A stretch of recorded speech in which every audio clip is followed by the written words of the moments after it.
Welcome to Your True Being, where we investigate near-death experiences and provide new insights on life and death.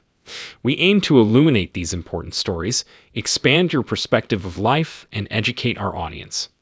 We welcome you to this adventure, whether you're new or returning. To see our latest stuff, subscribe to our channel if you like us. Hit like to help our content reach more people. Simply relax and prepare to be carried to the brink of life and beyond. Imagine dying and seeing the afterlife. John, a devoted Christian and industrious mechanic, experienced that while fishing in the Brazos River one summer. John saw Jesus while struggling to remain afloat. He saw how God judges the dead then. He noticed the selflessness and good works of individuals who had served others. John also saw the selfishness and harshness of individuals who placed themselves first. John realized he had a second chance to live his life to the fullest and serve others when he returned to Earth. John's near-death experience and life change are encouraging. On vacation one summer, my father said he was fishing the Brazos. I asked him to let me play in the water while he fished. We drove to the river in Dad's car with 4 of my neighbors. We ran into the water 30 to 40 yards from Dad's fishing area when we arrived. My father asked us to move upstream after an hour of playing in the river. Walking down the bank, we wade upstream. One of the 5 boys, me, didn't swim, and trailed everyone by 10 yards. I slipped into a hole while wading upstream. I collapsed without taking a breath, since it happened so rapidly. I struggled to the surface and swallowed water. I vomited up water but didn't breathe before submerging. I ran out of air after several struggles. The fight was exhausting me. I was furious with myself for not taking enough breaths when above water while I fought in the water. I gave up after exhaustion. Like in movies and TV, everything slowed down, making my movements excruciating. I saw that my arms and legs were moving terribly slowly and ineffectively. Rising out of my body was noticeable. I focused on my hurting body and didn't care about being in 2 places. Not at once. My body was down there and I was up here. Although I could see my body struggling in the water, I couldn't feel it. After rising further, I stopped and hovered about 10 feet above the water. After battling and ingesting too much water, I was amazed to be above the water and happy that I wasn't fatigued or in pain.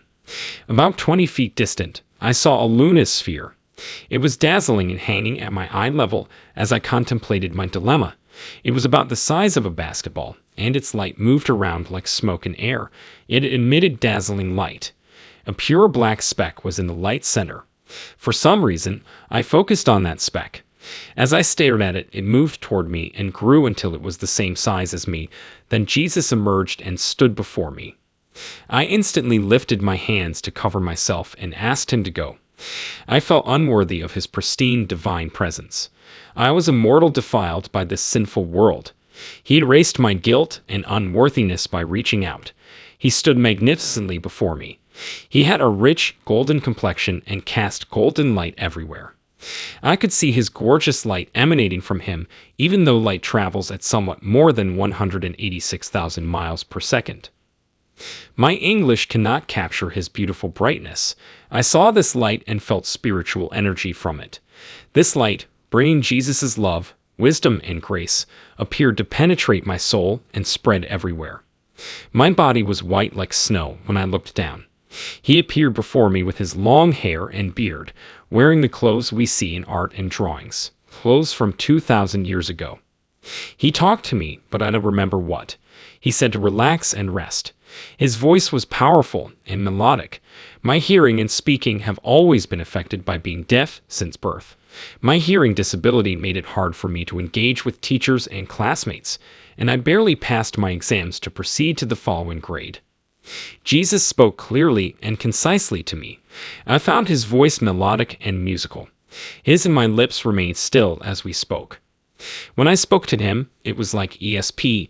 He heard me before I could speak. Another odd event. He seemed to read my mind as I thought of what to say. This was our communication. An enormous screen materialized in front of us.